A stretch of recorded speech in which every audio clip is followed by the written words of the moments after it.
So I've had to do some catch up in a few things, particularly the language.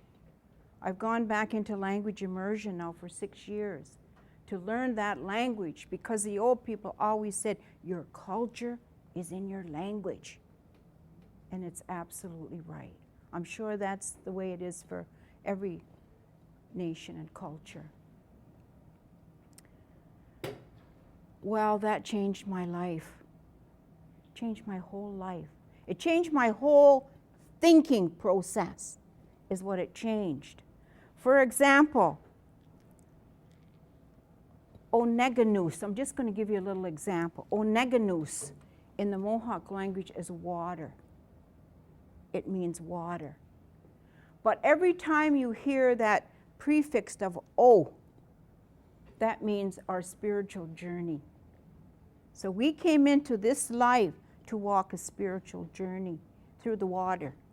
We came through the waters to do that as a human being. Nega means part of that house, nus. Ganunsa is house. This was our house for 9 months. So we lived here, and then we came into the physical world. That's what water really means to us. And that's why it's so spiritual, because it brought us into this life. And then the Creator says, I will provide you water to keep you alive in this life, this physical life. It's so sacred. It's who we are as a human being. So that's how descriptive the language is. There's no doubt when you hear the word what it means, what we're supposed to do, how we're supposed to do it, why we do it, everything's there. And it's, you know, not to put down the English language, but it's confusing sometimes. Hair, and you know, you get all mixed up, you know, sometimes. But you can't in the so we have a tremendous responsibility as the woman. Our women in the Haudenosaunee Iroquois culture pick the leadership. We have clan mothers, and one of their jobs is to pick the leadership.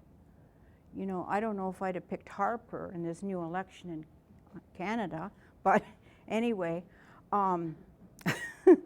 as a woman, but that's a big responsibility, because that's going to affect the whole village if you don't know. So that's why right from a little child, the man is also nurtured.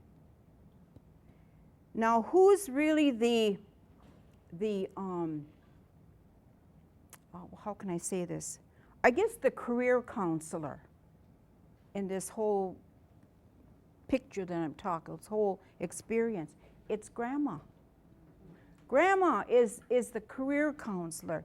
Grandma is everything, the elder. Because grandma already went through all these 4 stages of growth and development. So that's what that's about. It isn't a computer that tells you at 18 or 20, what is it that you're supposed to be? It's grandma in our culture. So if this little child loves to sing, okay, let's give him a rattle, or her a rattle.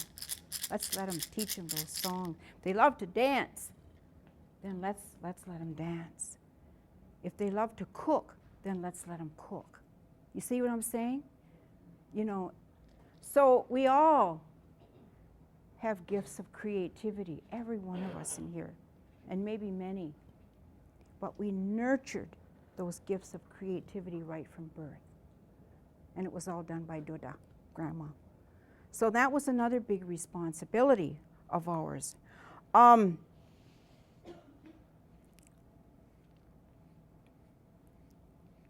It's also the women's responsibility to look after the food.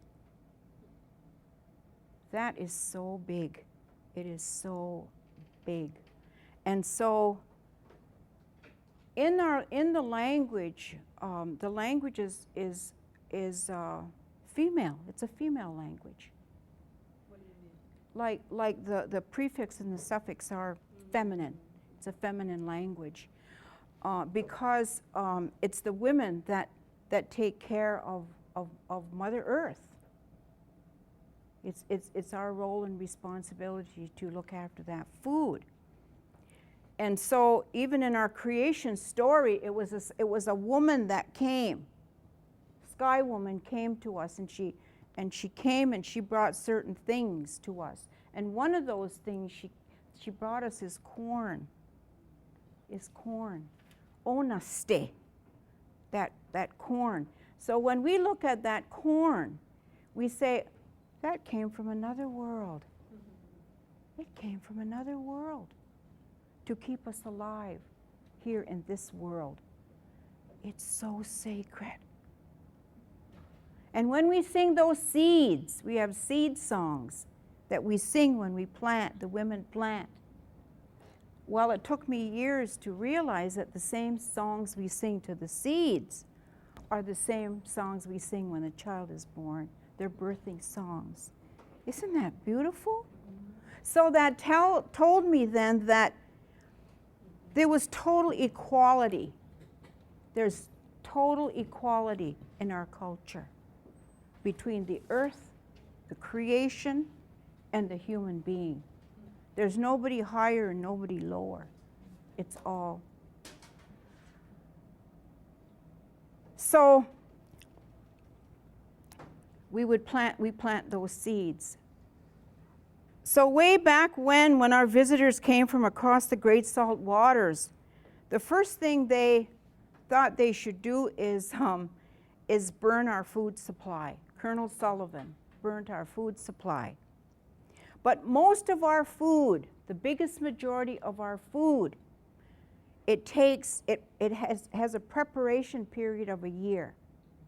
So in other words, it takes a year for the corn to dry. And then, so there's always 2 years of storage of food in our culture. Because now this year we're eating last year's corn. Now this year's will dry for a year. It's the same with the wild hickory nuts, walnuts. They all take a year to dry. So when they burnt what they thought was our food supply, well, guess what? We had a stash. And we're still that way today. I think that's in our DNA. You know? It's right in our DNA to have enough food. So, because food is so sacred, it keeps us alive on this physical world. And water. We can't live very long without food and water.